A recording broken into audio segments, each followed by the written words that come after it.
นกอ่อนตัวหนึ่งปีกมินอยู่เนอกลางหาวต้องฝ่าใหญ่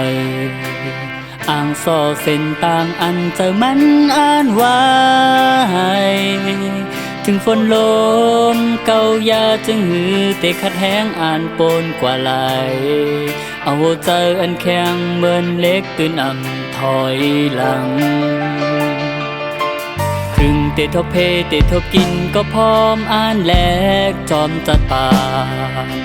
นั่งหือเตไลเหมือนนั่งกลางเจออ่างอ่านนา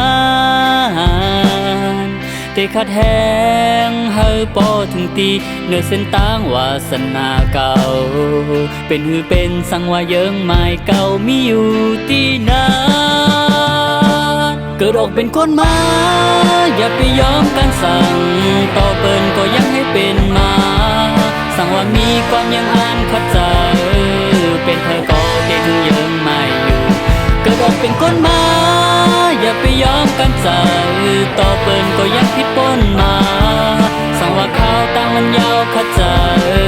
เป็นเธอก็เก่งยังไม่อยู่ในวันเดิ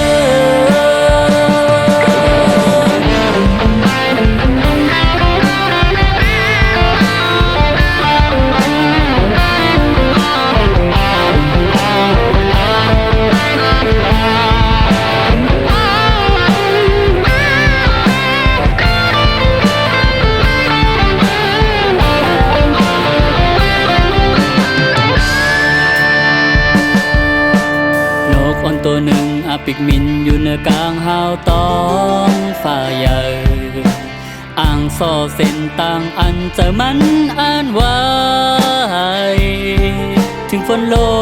มเก่ายาจึงหือเตะขัดแห้งอ่านปนกว่าไหลเอาเจออันแข็งเหมือนเล็กตื่นถอยหลังถึงเตะทบเพเตะทบกินก็พร้อมอ่านแลกจอมจัดตานั่งหือเตไลมันนั่งกลางเจออ่านนานเตะขัดแห้งเฮาปอถึงตีเนื้อเส้นต่างวาสนาเก่า